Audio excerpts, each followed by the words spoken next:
Fala Vascaíno, Caveira da Gama na área, chegando para mais uma resenha da Vasco TV, logo pela manhã, né, com um giro de notícias. Vou trazer algumas notícias hoje aqui nesse programa, muita coisa a se falar. Salgado e a sua diretoria se reuniram, já chegaram a um consenso do que tem que ser feito para essa próxima temporada, inclusive marcaram até data de uma entrevista. A gente vai falar um pouquinho disso. A gente vai falar sobre um jogador que jogou 2 anos no Vasco e está saindo, cobrando o Vasco na justiça. Galera, o buraco não para de ficar mais fundo. Todo dia tem alguém cobrando e a gente vai falar sobre isso aqui. Mas sobre algumas pessoas que vieram numas entrevistas, falaram da situação política, do clima que envolve a parte política do Vasco e como isso atrapalha. E eu queria dar uma analisada nessa fala dessas pessoas e dar minha opinião aqui e pontuar o que eu acho, se eu concordo ou não concordo, beleza? Ó, novo no canal, já curte o canal, ativa o sininho para receber todas as notificações de vídeos e senta o dedo no like, é de graça, ajuda a Vasco TV a chegar a mais vascaínos. Segura aí que eu volto em um segundo depois da vinheta da Vasco TV, rapidinho.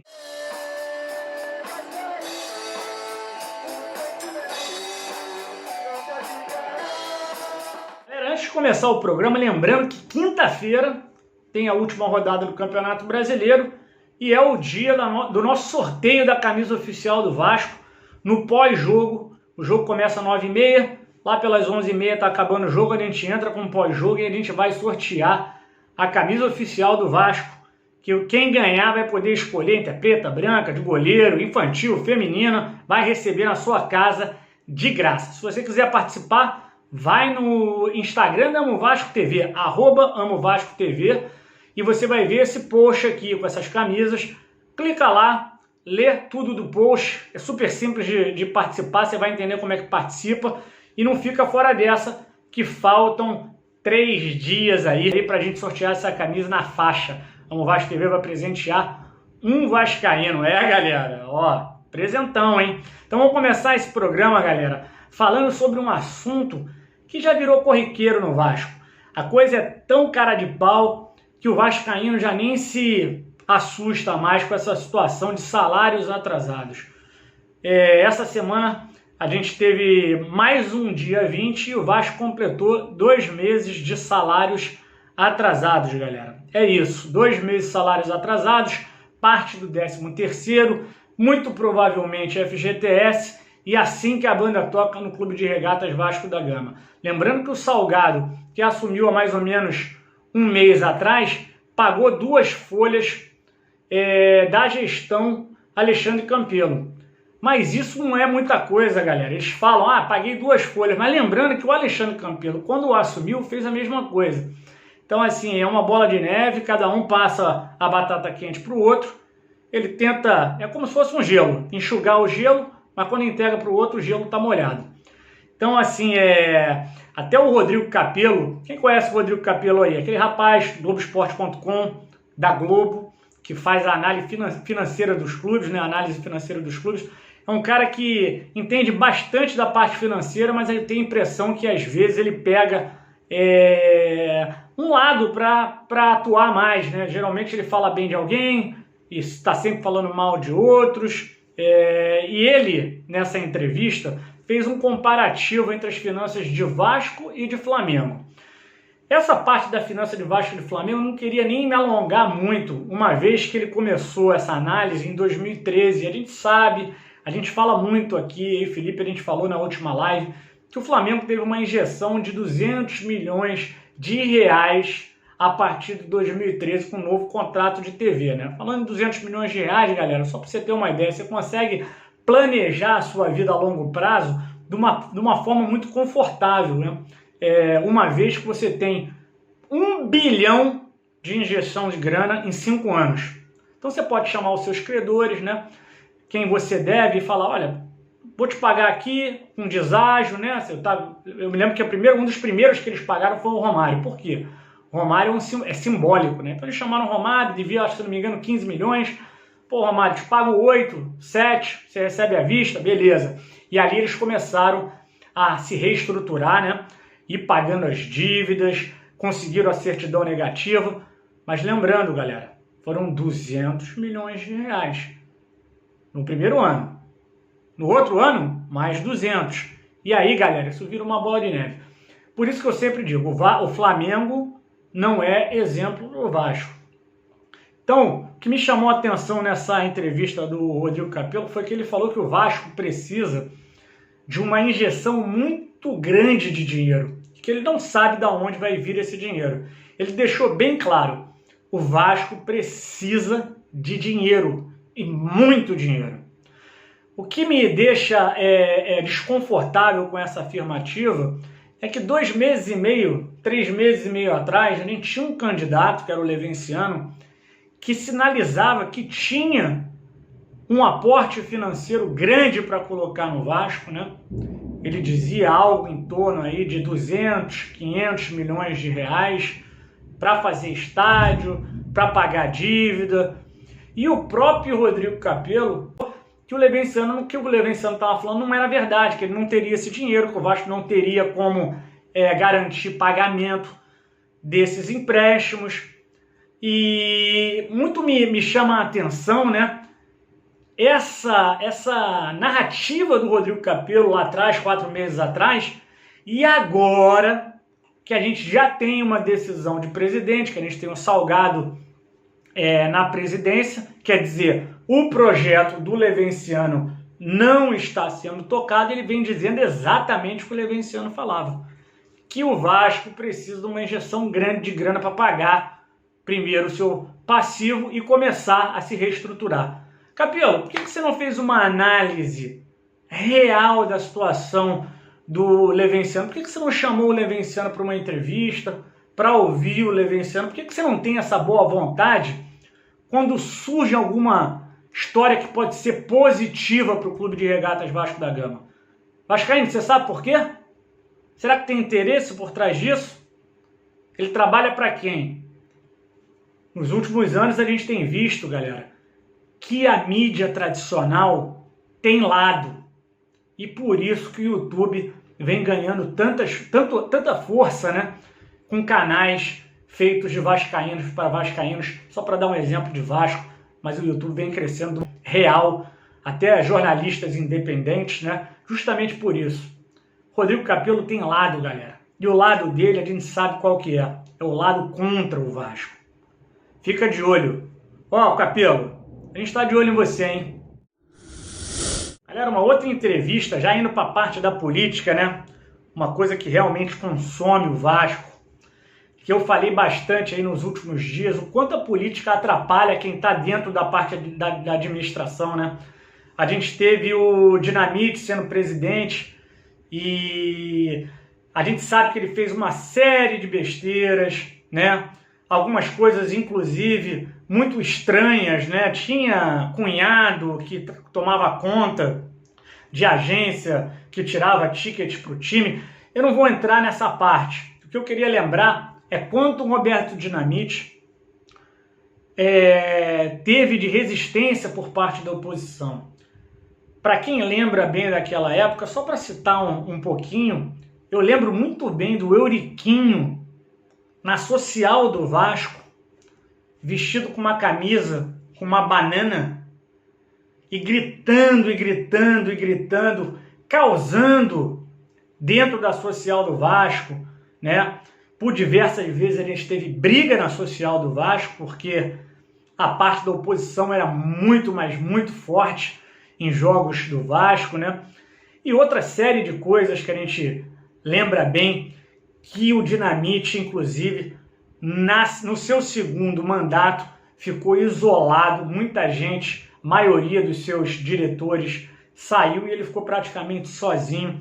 E ontem a gente teve uma entrevista do René Simões, que é um cara que eu também não tenho muito boas coisas para falar, não. Teve no Vasco, fez muita besteira, inclusive, brigou com o Felipe, é um cara que não pode falar muito de Vasco, mas eu queria só chamar a atenção para essa passagem da entrevista dele nos Donos da Bola, que ele cita o Dinamite e diz que viu o Dinamite chorando no setor financeiro do Vasco. Havia um problema com o Dedé. O Vasco tinha recebido um aporte financeiro do empresário, que é o Carlos Leite, para pagar 3 meses de salário, e que tinha sido pago só um mês, que o Dedé ia poder, de repente, ia sair, acabar saindo de graça. E ele viu o Dinamite chorando no setor financeiro do Vasco, né? E depois ele fala que o Dinamite estava muito fragilizado porque a política vinha comendo o Dinamite. E aí eu lembrei dessa época e lembrei da época do Alexandre Campelo, que como o Dinamite também fez muita besteira, tem muita coisa a ser apontada que o Campelo fez, que porém também foi muito massacrado pela oposição. O que eu quero chamar a atenção e trazer luz para o vascaíno nessa reflexão? É que o Vasco tem um problema grave de divisão dentro do Vasco. Todo mundo sabe disso, né? Por exemplo, o Levenciano ganhou a eleição, estava levando a eleição. O que o Salgado, a Sempre Vasco, fez? Começou a pressionar, foi na justiça. Se o Levenciano fosse confirmado e tivesse hoje sentado na presidência, o que o Salgado, ou o grupo que está por trás, os apoiadores, os votantes, o que estariam fazendo? Estariam minando a gestão do Levenciano fatalmente. Só que hoje quem está lá é o Salgado. E o que o pessoal do lado do Leven está fazendo? Está tentando asfixiar a gestão do Salgado. Galera, o Vasco, se não unir, se não tiver uma união em torno de quem tiver como presidente, que o vascaíno tem que pensar assim, gente. Não é o Salgado, não é o Campelo, não é o Dinamite, é o presidente do Vasco, é um presidente de um poder importante do clube que a gente ama, que pelo menos eu amo, que eu sei que você ama, mas será que esses caras amam? Alguém que torce contra? Alguém que torce, ou a gente tem a impressão que faz de tudo para prejudicar o Vasco às vésperas de uma decisão, que foi esse jogo contra o Corinthians, como se quisesse que o Vasco caísse para a segunda divisão.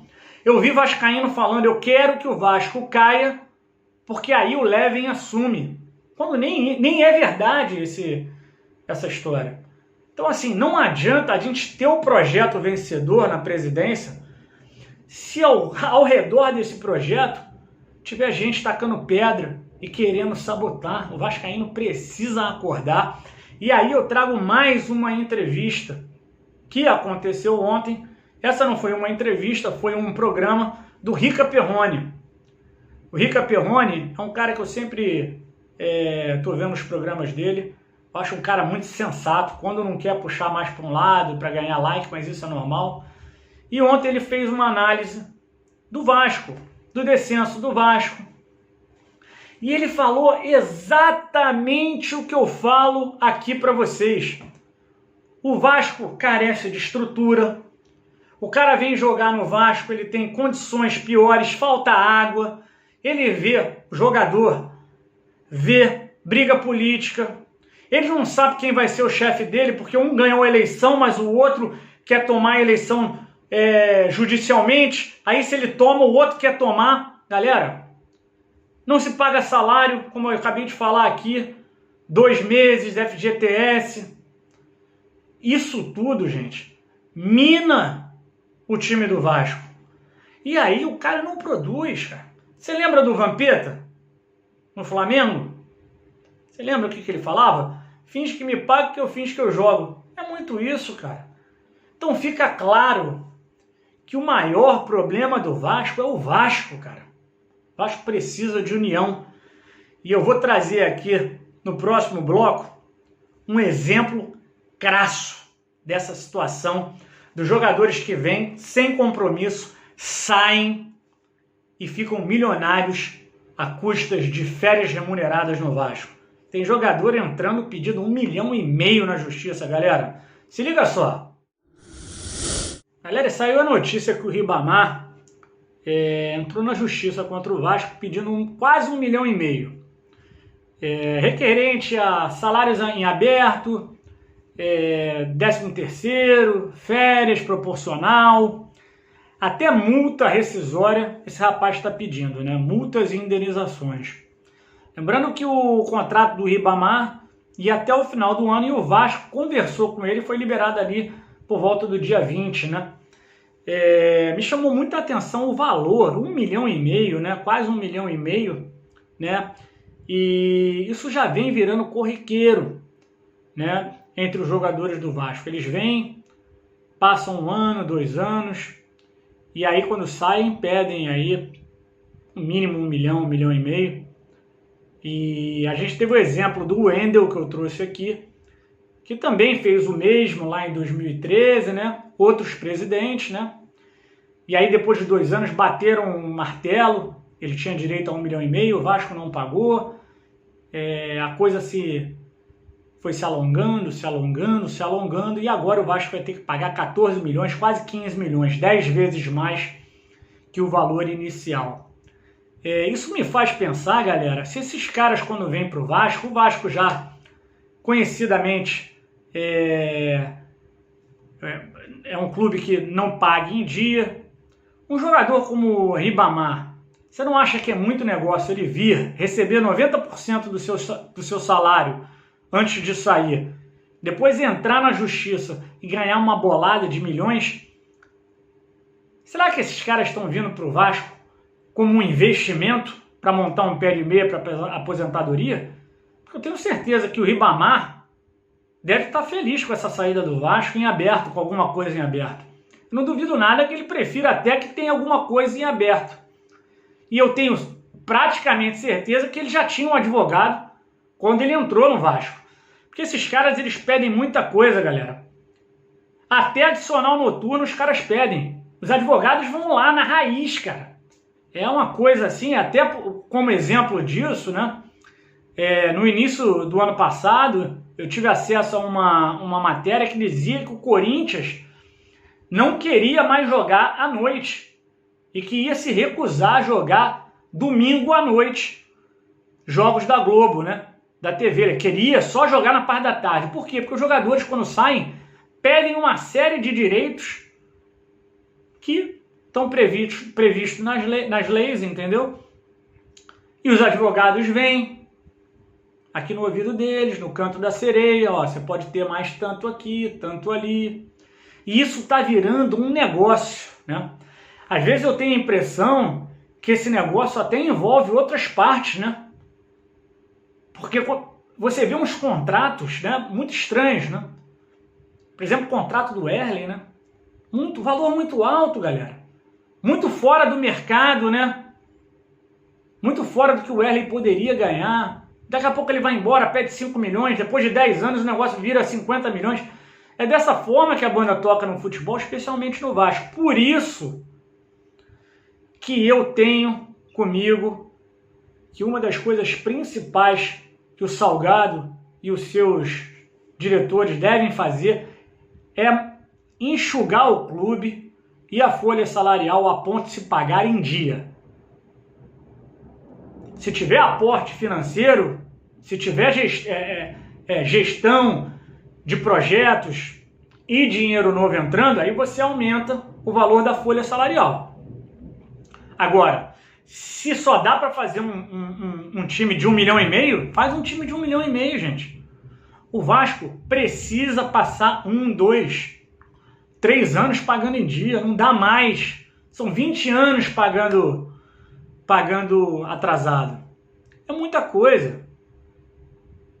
Já virou negócio para esses caras virem passar férias no Rio e saírem com uma bolada em 2, 3 anos, um pé de meia. É um baita negócio para esses caras. Galera, e após o título da Supercopa do Brasil, aí, Vasco campeão, ganhou do Atlético, foi para os pênaltis, né? Eu até vi os jogadores comemorando e deveriam mesmo comemorar, mas para mim soou tão triste, né? O Vasco rebaixado em campo na parte da tarde, um pouquinho depois a galera comemorando, eles não têm culpa nenhuma, porque ali é a coroação de um trabalho e os moleques trabalham muito duro. E a gente viu que teve um destaque no jogo, Vinícius. O menino desceu, fez um golaço, jogou bem. Isso daí é a prova, né, de que tem que dar tempo ao tempo, galera. O menino desceu para o sub-20, arrebentou, e quando veio para o profissional até começou bem, mas teve dificuldade nessa adaptação. E o Vasco tem feito muito isso, tem queimado os meninos. Então, já é sabido que para o próximo ano, o Vasco estando na Série B, o Vasco vai montar a base do elenco com os meninos da colina, os meninos da base, né? E que, então, vai se trazer alguns jogadores pontuais para algumas posições, né? Jogadores com perfil de Série B, fortes fisicamente, altos, aquelas coisas todas que a gente sabe que o Vasco fez muito, mas muito bem em 2009. Foi um baita time que o Vasco montou para a Série B em 2009. O que eu queria chamar a atenção é a decisão praticamente tomada que o Vinícius deve permanecer no sub-20. E eu acho que se for preciso manter o Vinícius mais um tempo no sub-20 para que ele tenha a formação dele completa e suba mais maduro, eu acho que vale muito a pena, porque esses meninos precisam gerar dinheiro num futuro próximo para o Vasco, e eu até acredito que muitos desses meninos, vou dar um exemplo aqui do Riquelme, tem grandes chances de serem vendidos ainda no início desse ano, na próxima janela da Europa. Por quê? Porque o Vasco vai precisar fazer dinheiro, e aquelas propostas de 1 milhão de euros, 1,5 milhão de euros com bônus de participação por meninos como o Riquelme, eu duvido muito que o Vasco vai conseguir segurar esse tipo de proposta. É um negoção para quem vem da Europa pagar barato num menino como o Riquelme. Vamos ficar de olho. Beleza, galera? Ó, chegou até aqui, senta o dedo no like, ajuda esse vídeo a chegar a mais vascaínos, e a gente volta hoje à noite com o Felipe na resenha noturna. Beleza? Ó, saudações vascaínos, eu fico por aqui, sempre do lado do Vasco.